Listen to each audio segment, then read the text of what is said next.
August 21st, 1942, 0200 hours. The Ilu River, Guadalcanal. Colonel Kiyono Ichiki stands at the jungle's edge and listens. Somewhere across that shallow sandbar, beyond the wire and the darkness, Americans sleep. Ichiki is certain of this. His intelligence has told him there are perhaps 2,000 Marines holding the perimeter around Henderson Field, a strip of captured airfield that Tokyo demands back immediately. 2,000 men.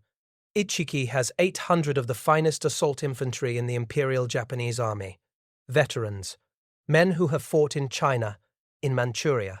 Men who have never lost a night assault. He is not worried. 3 days earlier, Ichiki had sent a message to 17th Army Headquarters on Rabaul. The tone was not a request for guidance or a call for reinforcement. It was a statement of fact. He would, Ichiki wrote, recapture Henderson Field with ease. He believed this. Every fiber of his training, every doctrine his army had refined over 4 decades, told him this was not arrogance. It was arithmetic. Darkness plus speed plus spirit plus steel equaled American collapse. He had seen it work before. He would see it work again. What Colonel Ichiki could not know, what none of them knew, from the tactical commanders on this jungle island to the generals planning the broader Pacific campaign in Tokyo, was that across that river, in foxholes dug into coral and volcanic rock, United States Marines were awake. They had been awake for hours. They had heard the Japanese assembly in the jungle. They had their weapons trained on the only crossing point, and they had orders that would invalidate everything Ichiki believed about the nature of war. Hold your position, do not run, do not scatter. Whatever happens, hold. This is the story of how an empire's most trusted weapon, a doctrine of darkness forged in the crucible of the Russo-Japanese War, tested in the killing fields of China, and believed with absolute conviction to be unstoppable, broke apart against a single devastating variable that Japanese military planners had never properly calculated: the will of men who refused to be afraid of the dark. To understand why Ichiki stood at that river with such certainty, you must go back not to 1942, but to 1904, to a frozen hillside outside Port Arthur, Manchuria, where the Imperial Japanese Army fought one of the most formative battles in its institutional memory. The Russo-Japanese War had taught Japan's military planners a lesson they would spend the next 4 decades refining into doctrine. Russia had better artillery. Russia had more men. Russia had the weight of an industrial empire behind it. And yet Japan had won, not through firepower. Japan could not match Russian firepower. Japan had won through audacity, through the night, through assault infantry who closed with the enemy so quickly, so violently, so unexpectedly, that the technological advantage of the defender was neutralized before it could be brought to bear.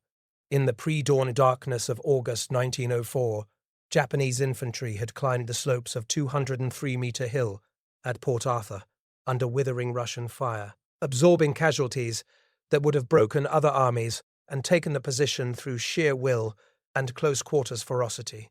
The lesson the Japanese military extracted from this, and from dozens of similar engagements throughout that war, was not that charging into guns was suicidal. The lesson was that charging fast enough, in the dark, with enough spiritual resolve, made the guns irrelevant. This belief, not a superstition, but a carefully analyzed, institutionally documented, tactically codified belief, became the foundation of Imperial Japanese Army night-fighting doctrine for the next 40 years. By 1928, that doctrine had been formalized into the Yakan Sento Manual, the Night Combat Field Manual, that became required reading for every Japanese infantry officer. The manual was a sophisticated document. It is worth understanding this clearly, because the American narrative has sometimes reduced Japanese military thinking to fanaticism, to suicidal recklessness, to a cult of death that had no rational foundation. This is wrong. The Yakan Sento Manual was rational. It was based on real combat experience. It solved a real problem, the problem of how an army with inferior industrial production could defeat an army with superior firepower. The answer the manual provided was elegant in its logic.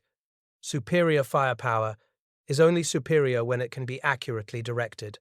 Accurate direction requires target acquisition. Target acquisition in darkness is degraded. Therefore, operate in darkness, close the distance faster than the enemy can react, and the firepower advantage evaporates. The manual prescribed specific assault formations, Shisei attack patterns designed to push narrow penetration columns through a defender's line before resistance could be organized. It emphasized speed above all else. An assault that took 3 minutes gave the defender time to respond. An assault that took 30 seconds did not.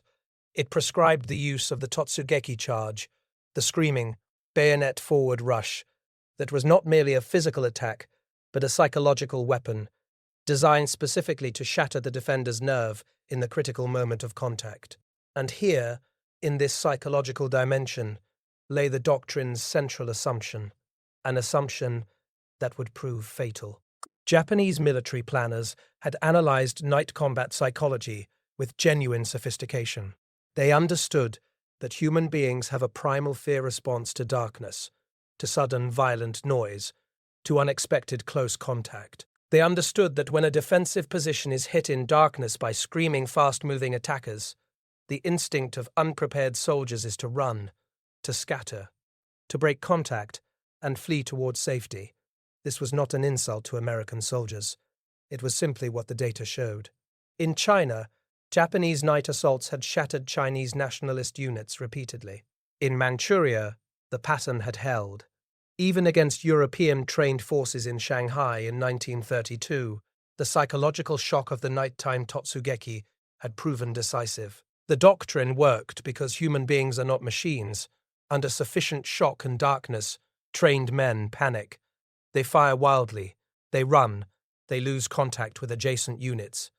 And once a defensive line has gaps, once individual soldiers have scattered, the assault columns pour through. The position collapses from the inside. And the superior firepower that was supposed to stop the attack is now pointing in the wrong direction. This was not fanaticism. This was a battle-tested tactical system built on a real understanding of human psychology. The problem, the catastrophic, doctrine-destroying problem that Japanese planners had not properly weighted, was that the system only worked if the defenders panicked. By the summer of 1942, Japan's military had every reason to believe that Americans would panic. The evidence seemed overwhelming. The fall of Wake Island, the fall of the Philippines, the disasters at Bataan and Corregidor, American forces had been beaten, had surrendered in large numbers, had failed to demonstrate the kind of ferocious last-stand resistance that Japanese doctrine identified as the countermeasure to night assault. In the summer of 1942, Colonel Kiyono Ichiki stood at the edge of the jungle on Guadalcanal and looked across the Ilu River with what was, by his understanding of the world, entirely reasonable confidence. He was about to meet a different kind of American. The 1st Marine Division had been preparing for exactly this kind of fight. Not because Marine Corps planners had specifically anticipated Japanese night doctrine in all its particulars, though Marine training did emphasize defensive night fighting more than the Army's doctrine of the period. The more important preparation was psychological. Marine training had, deliberately and systematically, spent years constructing in its recruits a specific mental architecture, the belief that holding position under attack was not just tactically correct, but a matter of personal and institutional identity. Marines did not run. This was not rhetoric. It was a behavioral pattern that had been drilled so deeply that it functioned under the most extreme stress. The Marines on the Ilu River perimeter that night in August 1942 had also been awake since before midnight, listening. Their unit commanders, officers like Lieutenant Colonel Edwin Pollock of the 2nd Battalion, 1st Marines, had deployed automatic weapons specifically to cover the river crossing. Browning automatic rifles, .30 caliber machine guns, and in several critical positions, heavy water-cooled machine guns that could sustain fire for minutes without pause. Colonel Ichiki had 800 men. He had darkness. He had the Totsugeki and the Shisei formation. And 4 decades of proven doctrine. What he did not have was the one thing that doctrine required: an enemy willing to run. The first elements of the Ichiki detachment crossed the sandbar at the mouth of the Ilu River at approximately 0130 hours on August 21st. The night was warm and utterly black. The jungle behind the Japanese assault columns smelled of rot and wet earth. The men moved in disciplined silence, the assault formations prescribed by doctrine, the lead elements carrying wire cutters, the follow-on waves with fixed bayonets. Everything was proceeding according to the plan that Ichiki had briefed his officers on, with quiet confidence. Then the Marine line opened fire. What happened in the next 90 minutes was not a battle in any conventional sense. It was an education. The Marines did not run. This was the first thing the Japanese assault encountered. Not bullets specifically, but the fact that the bullets were coming from positions that were not moving.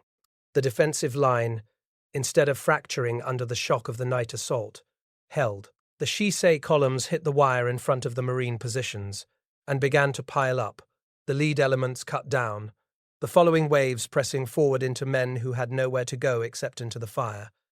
The Marine automatic weapons, the Browning automatic rifles, and the water-cooled .30 calibers did something that Japanese doctrine had not fully accounted for. They sustained fire. Not panicked, scattered fire from men trying to shoot at shadows in the dark. Deliberate, disciplined fire directed at the crossing point, at the wire obstacles, at the muzzle flashes of the attacking force. The machine gun sections had been positioned specifically to create overlapping fields of fire that covered every approach to the crossing. Ichiki had planned for the Marines to scatter after the initial shock. The follow-on assault waves were supposed to pour through the gaps left by broken defenders. There were no gaps. The line held. By 3 o'clock hours, the leading elements of the Ichiki detachment had suffered catastrophic casualties at the wire. The assault had fragmented. Small groups of Japanese soldiers had breached the perimeter in 2 or 3 places, individual acts of extraordinary courage in the darkness, but they had entered a position that had not broken, and without the mass of the assault column following them through, they were isolated and destroyed.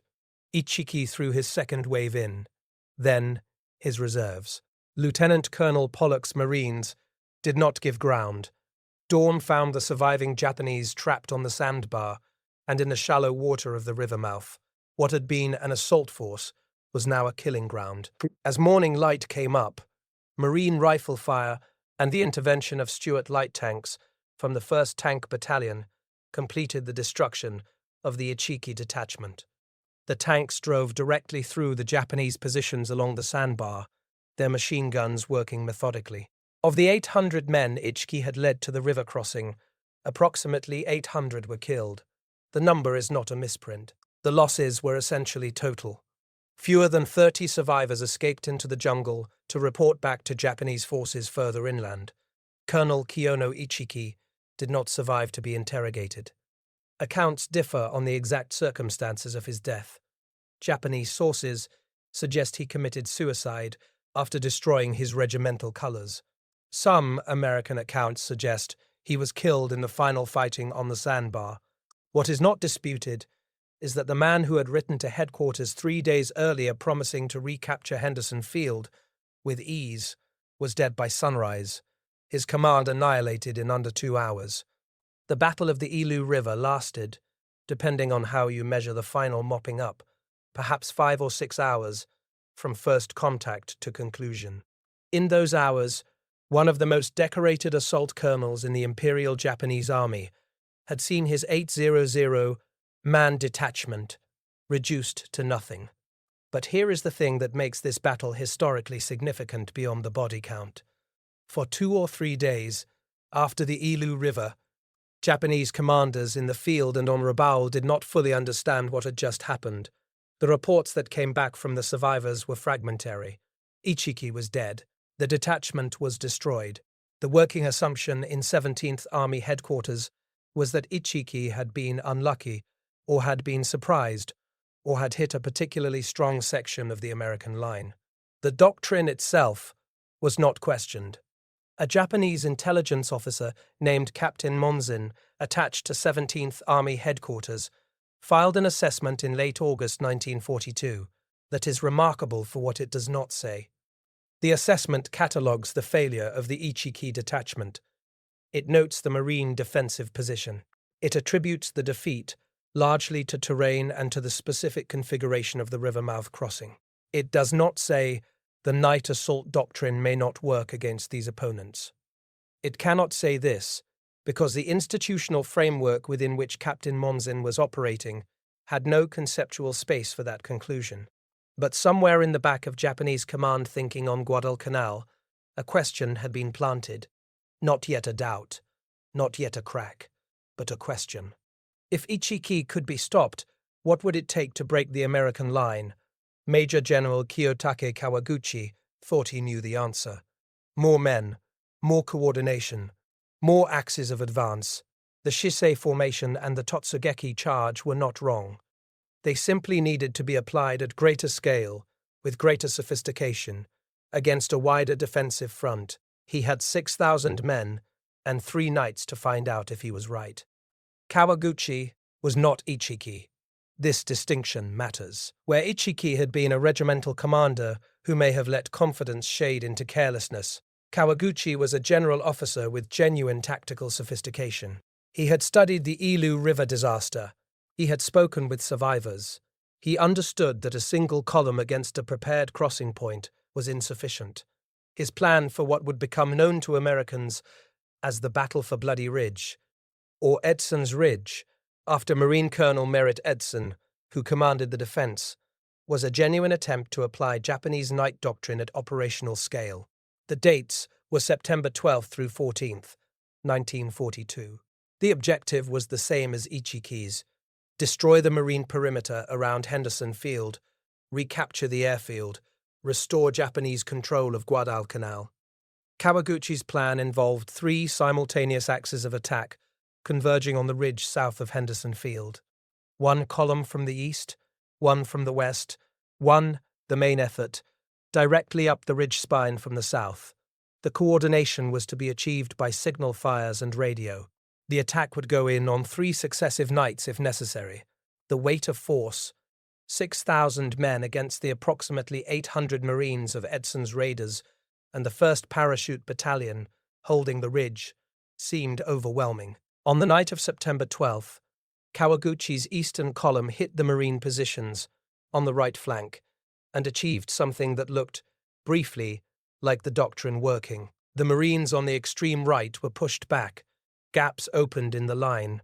For perhaps 30 minutes it seemed like the penetration might collapse the defensive position. Kawaguchi's columns poured through the gaps they had created and found themselves inside a compressed perimeter that was still fighting, still coherent, still producing the disciplined defensive fire that his doctrine said should have collapsed by now. The second night, September 13th, was the climactic engagement. Kawaguchi committed his main force. The attack began around 2,100 hours, with a wave of men moving up the ridge spine behind a wall of screaming.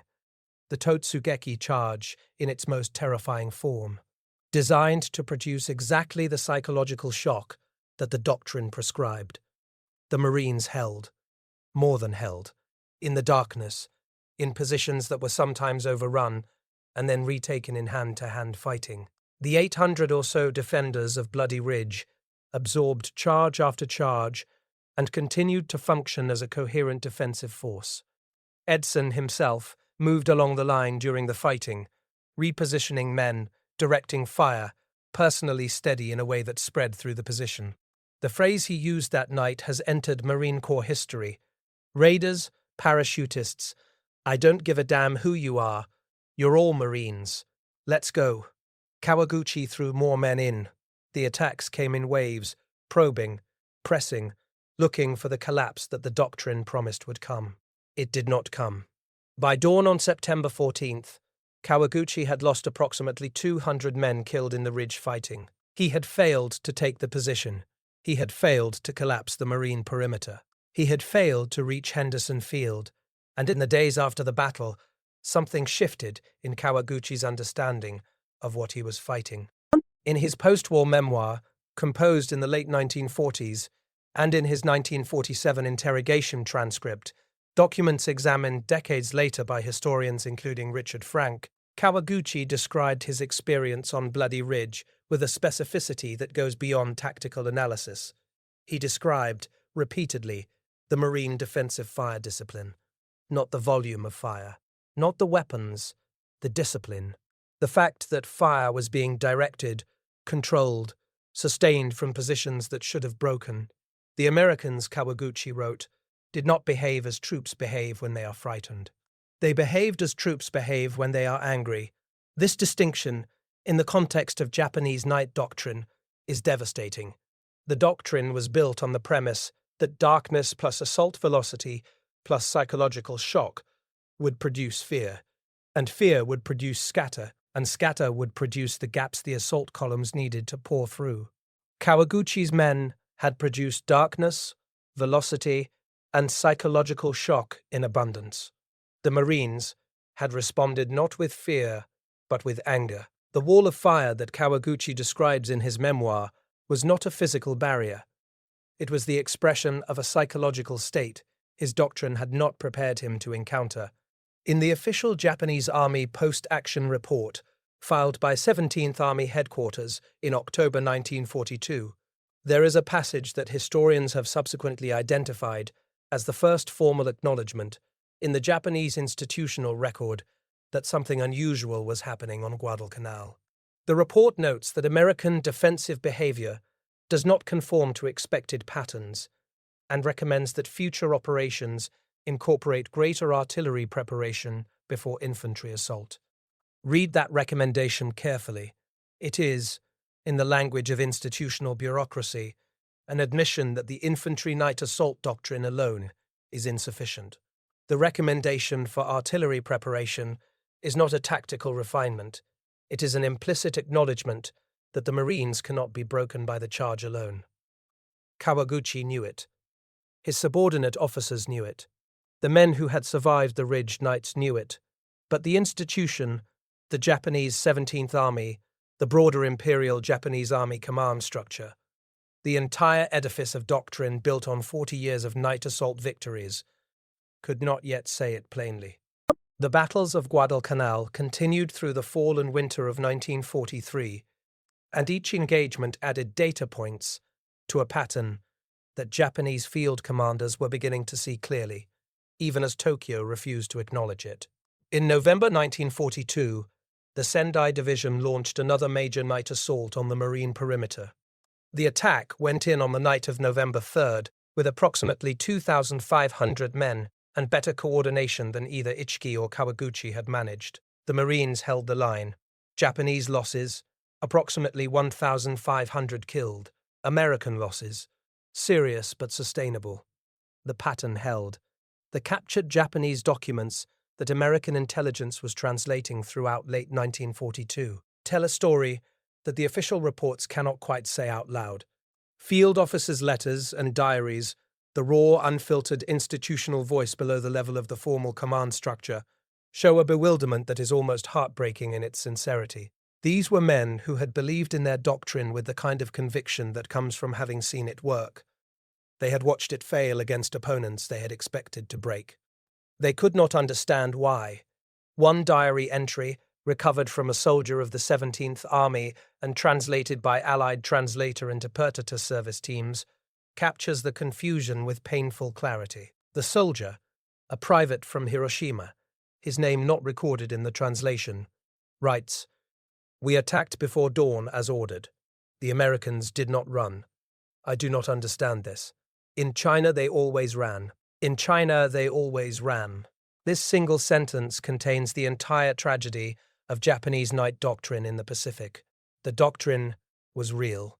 It had worked, repeatedly, against Chinese nationalist forces whose institutional training, morale, and defensive discipline were genuinely inferior to the Marine standards being encountered on Guadalcanal.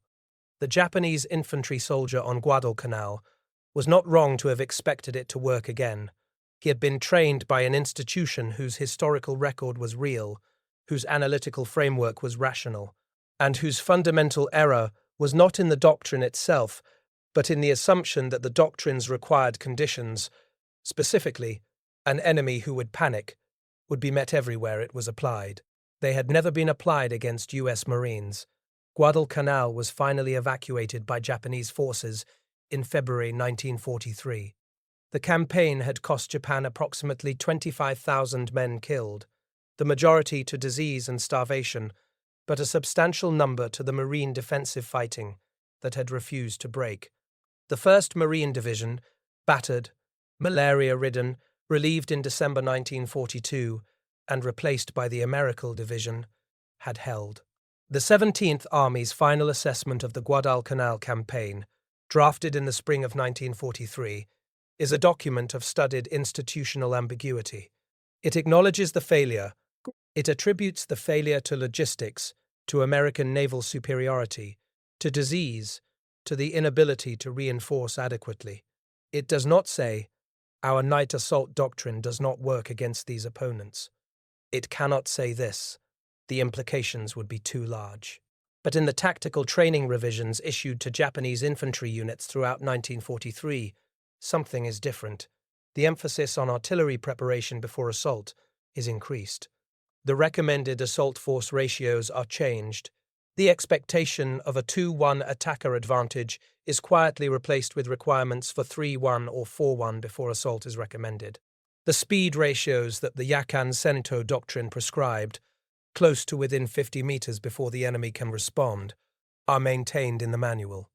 But field commanders are beginning to note in their exercise reports that achieving this against American automatic weapons is more difficult than doctrine suggests. The doctrine is not dead, but it is beginning to age. In November 1943, the Marines landed on Tarawa Atoll, and the pattern replayed in compressed form. The Japanese garrison of Batio Island, approximately 4,500 men under Rear Admiral K.G. Shibasaki, was formidable. Shibasaki had built what he called an impregnable fortress, and had reportedly boasted it would take 1 million Americans 100 years to take it. The assault was costly.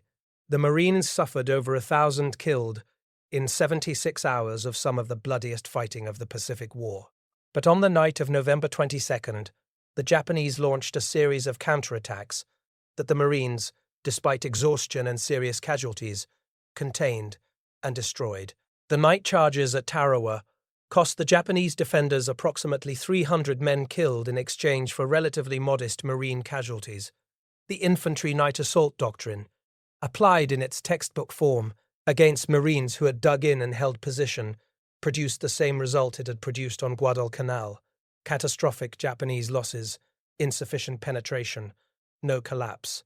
By late 1944, at Peleliu, Japanese commanders were showing more sophistication, using night infiltration rather than massed charge, attempting to slip small units through Marine positions to create confusion and destruction from within the perimeter rather than battering through the front. This was a genuine tactical adaptation, and it caused the Marines real problems. But it, too, was ultimately contained. The infiltrators, once inside the perimeter, still encountered defenders who held their positions and used coordinated defensive fire to locate and destroy the penetrating units. The more significant development at Peleliu was not the tactical adaptation, but the institutional response. Colonel Kunio Nakagawa, commanding the Japanese garrison on Peleliu, had observed the failures of the Guadalcanal Banzai charges and made a decision that would influence the final phase of the Pacific War. He did not order massed Totsugeki charges. He built a fortress of interlocking tunnels and caves and made the Americans come to him. It was an implicit concession. The night assault doctrine, the doctrine that had won at Port Arthur, that had worked in China, that had been codified and refined over 40 years and carried to Guadalcanal in the certainty of victory, could not break United States Marines in the darkness. Someone else in the Japanese command structure was drawing the same conclusion, and he was applying it in a way that would make the last great battle of the Pacific War uniquely terrible. Lieutenant General Tadamichi Kuribayashi arrived on Iwo Jima in June 1944, knowing exactly what he was facing. Kuribayashi was not like the commanders who had come before him in the Pacific.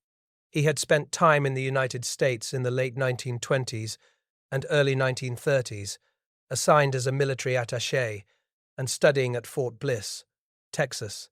He had driven across America. He had seen American industry. He had eaten American food and talked to American men, and formed, with a clarity that was unusual among senior Japanese officers, a direct assessment of what American military potential actually was. He had written to his family during that American posting, letters that survive and were published decades later, most accessibly in Kumiko Kakehashi's 2007 biography, So Sad to Fall in Battle, expressing a respect for American industrial capacity and personal resilience that bordered, in the political climate of the 1930s, on dangerousness. The United States is the last country in the world Japan should fight, he wrote. The sheer scale of the country, its resources, its people, we should do everything to avoid war with them. By 1944, war with America was not something to be avoided. It was something to be survived as long as possible. Kuribayashi understood the strategic reality with brutal clarity. He could not win at Iwo Jima. The island would fall. The question was not whether, but how long, and at what cost in American lives, and what that cost might mean for the political willingness of the American government to continue the grinding advance toward the Japanese home islands. With this in mind, Kuribayashi sat down and wrote operational orders that represent one of the most extraordinary documents in the history of military tactics. He explicitly, formally, in writing, prohibited the Banzai charge. The orders survive. Examined in the context of 4 decades of Japanese military doctrine, they read like a man dismantling his own religion. Kuribayashi did not merely discourage the Totsugeki charge, he forbade it. He forbade what the doctrine called Gyokusai, the shattering like a jewel charge, that had been for a generation of Japanese officers. Not merely a tactic, but an expression of military virtue, of the willingness to spend one's life in the service of the emperor. The reasoning Kuribayashi gives is tactical and cold. Each soldier who dies in a Banzai charge dies having killed, on average, perhaps 1 American. Each soldier who dies in a prepared defensive position, making the Americans pay for every meter of ground, may take 5 or 10 Americans with him before he falls. The mathematics of attrition, applied to the strategic situation Japan actually faced by early 1945, demanded the latter. But beneath the tactical calculation, there is something else in Kuribayashi's orders, something that the Guadalcanal documents had been struggling to say for 2.5 years. The orders describe, with professional specificity, the defensive fire discipline of United States Marines. They note that Marines do not break under night assault. They note that Marines hold position under conditions that would cause most military forces to scatter. They note, and this is the sentence that historians have returned to repeatedly, that the enemy has demonstrated a capacity to maintain organizational cohesion under night assault conditions that our current doctrinal assumptions do not adequately account for. In the formal language of military orders, this is a devastatingly honest statement. Kuribayashi is saying, in institutional terms, what Kawaguchi had written in his memoir, and what the private from Hiroshima had written in his diary.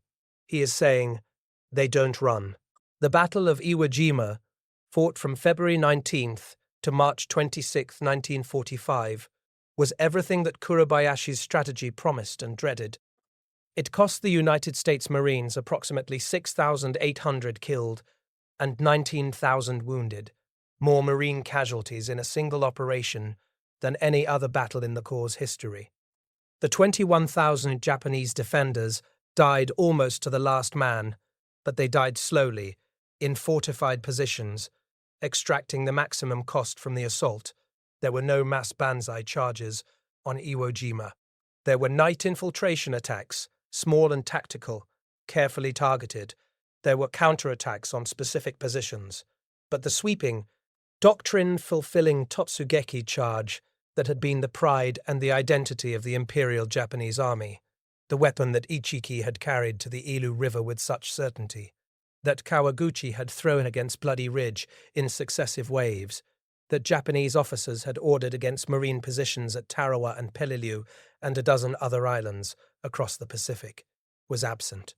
because Kuribayashi knew it would not work. In the final days of the battle, as American forces compressed the remaining Japanese defenders into the northern tip of the island, Kuribayashi sent a last message to Imperial General Headquarters in Tokyo. The message is a farewell. Kuribayashi knew he was dying. His remaining men could sustain resistance for perhaps days. In that final message, Kuribayashi wrote of his troops' courage and his own sorrow at their deaths. He wrote of his grief at failing the emperor. He did not write of victory or of the enemy's weakness. He wrote of the enemy's strength. The Americans, the message reads in the available translations, have fought with a bravery and tenacity that merits the highest respect. Coming from Kuribayashi, who had arrived on Iwo Jima explicitly to kill as many Americans as possible, who had designed a defensive system that had done exactly that at terrible cost. This is not a pleasant compliment exchanged between adversaries. It is a professional's acknowledgement of what the evidence had shown him. These men, fighting in the dark, holding their positions, refusing to break, they had invalidated something real, something that had worked before, something in which their enemies had genuinely believed. Kuribayashi died on Iwo Jima on March 26, 1945, leading a final small unit counterattack, with the last men remaining under his command. The manner of his death is disputed. The final attack was so small and chaotic that no clear account survives. He was 53 years old. After the war, in the long years of military analysis and historical reflection that followed Japan's surrender, Japanese military historians and former officers returned again and again to the question of the Pacific Night Doctrine and why it had failed. The analysis produced are, in many ways, more honest than the wartime assessments could ever have been, freed from institutional constraint, from the pressure of ongoing operations, from the need to maintain the doctrine's credibility in the eyes of troops being asked to die for it. The consensus that emerged from these post-war analyses is nuanced and interesting. The Japanese officers who studied the question did not conclude that the night assault doctrine was simply wrong. Several pointed out, correctly, that the doctrine had continued to work against other opponents throughout the war, against some Australian units in the early New Guinea campaigns, against certain Allied forces in Burma and the Dutch East Indies. The doctrine was not intrinsically flawed. What it required to work, what it had always required, was an enemy who would scatter. And in the United States Marines, the Imperial Japanese Army had found the one opponent it was structurally incapable of breaking with this weapon, the former Japanese general Masatane Kanda, who commanded forces in the later Guadalcanal reinforcement attempts and survived the war, gave an interview in 1965 that has been cited in several subsequent histories. He described the evolution of Japanese assessment of the Marines through the Guadalcanal campaign with a frankness that would have been impossible during the war itself. "We began," Kanda said, "by thinking of them as soldiers of a democracy, men who fought for pay and would not accept serious casualties. We were wrong. They fought like men defending something they believed in.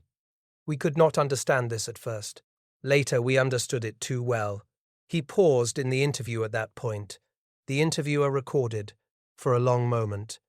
The night, Kanda said finally, belonged to them, who lived until 1961, addressed a gathering of veterans and historians in the mid-1950s, and was asked directly about the Bloody Ridge fighting. His answer is among the most quoted of any Japanese commander's post-war assessments, though the exact phrasing varies slightly between translations. The substance is consistent. Kawaguchi said that on the nights of September 12th through 14th, 1942, he had discovered something that no training had prepared him for. He had discovered that the tactics that broke Chinese soldiers, that shattered other opponents, that the doctrine said would work, produced, in the Marines of Bloody Ridge, not fear, but a collective anger that made them more dangerous, not less. "We gave them every reason to run," Kawaguchi said. "They chose not to. I have spent years trying to understand this choice. The Marines who held Bloody Ridge were not superhuman. They were frightened. Many of them have spoken honestly in the decades since about the terror of those nights. the screaming in the darkness, the sense that the line was about to give, the uncertainty about whether the position could hold. Colonel Edson himself was reported as telling his men during the fighting, at one of the most desperate moments, to fall back to the next ridge, if they had to, an acknowledgement that the tactical situation was genuinely critical. But they didn't break. They bent, they bled, they fell back 100 meters and dug in again and held. And that, precisely that, in doctrinal terms, was the variable that no Japanese planner had placed sufficient weight on. Not the weapons. Not the firepower, though the Browning automatic rifle and the water-cooled machine guns certainly mattered. The variable was the decision, individual and collective and institutional, not to run. Japan had built its most trusted offensive weapon on the assumption that this decision was too difficult for most human beings to make in the dark, under assault, with bayonets coming through the wire.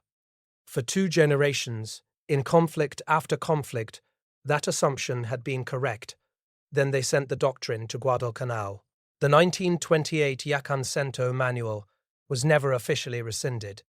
The Totsugeki charge was never formally abolished as doctrine. But after Guadalcanal, after Bloody Ridge, after Tarawa and Peleliu, and the ghost of Ichiki's 800 men on a sandbar by the sea, the Japanese officers who understood what had happened, men like Kawaguchi, men like Kuribayashi, knew that something irreversible had occurred. The darkness had been tested, the darkness had been held, and in holding it, the Marines had not merely won a series of battles, they had destroyed a doctrine. Today, in the Marine Corps Museum at Quantico, Virginia, there is a section dedicated to Guadalcanal. Among the exhibits is a recreation of the kind of defensive position the 1st Marines held at the Ilu River, the foxholes, the wire obstacles, the fields of fire. The display is not triumphalist. It is quiet and specific in the way that the best military history tends to be, when it strips away the nationalism and looks at the thing that actually happened. What actually happened? Across 3 years of Pacific fighting, from August 1942 to March 1945, is that an empire committed its finest infantry doctrine against an opponent it had comprehensively underestimated. Not underestimated in their weapons or their numbers or their industrial capacity. The Japanese understood all of those deficiencies and made their calculations accordingly. Underestimated in the specific, concrete, decisive quality of trained human will under extreme stress. Colonel Kiyono Ichiki had stood at the Ilu River in the certainty that darkness and speed and screaming men with bayonets would break American nerve. He had understood many things correctly. He had understood the topology of the crossing, the weaknesses of a perimeter defense, the psychological mechanics of night assault. He had understood everything except the men in the foxholes. By August 1945, there was no Japanese doctrine left. There was no Ichiki. There was no Kawaguchi advancing through the jungle with 6,000 men and a plan. There was no Kuribayashi, brilliant and doomed, building his maze of tunnels in the volcanic rock of a sulfur island. The darkness was quiet now, and the Marines had held it.